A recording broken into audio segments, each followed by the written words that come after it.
السلام عليكم ورحمة الله وبركاته أخياري قرآنك كريم وحاو ككوبان يهي بقول طبعا أفر سورة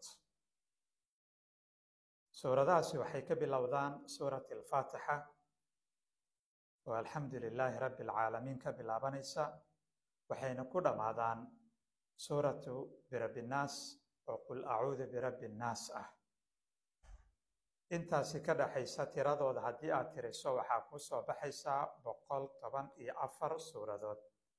Hawsha aan u dan leeyahay ama qisada aan raba inaan idiin sheego ama mucjisada aan raba inaan idinka dhex tuso qur-aanka halkaasi maaha. Waxay tahay haddii aad qur-aanka u qaybiso 4 qaybood ama 4 rubuc. Rubaca koobaad waxa uu ka bilaabanayaa alxamdu lilaahi rabbil caalamiin waa suurat alfaatixa. Rubaca labaad waxa uu ka bilaabanayaa suurat ancaam.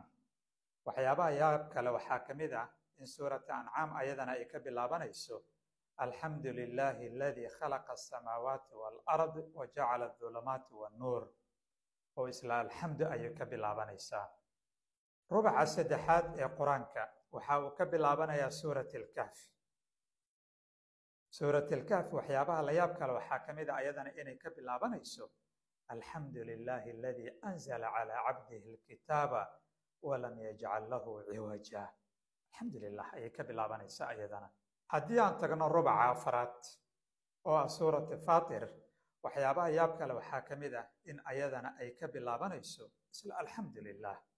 alxamdu lilaahi faatir asamaawaati waalardi جاعل الملائكة رسلا أولي أجنحة مثنى وثلاثة ورباع يزيد في الخلق ما يشاء.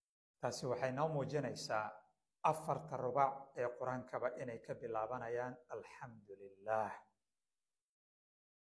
ma aha wax la isku adaadiyey ee waa mucjiso rabbaani ah. alxamdu lilaahi rabbi alcaalamiin calaa kulli xaal. assalaamu calaykum.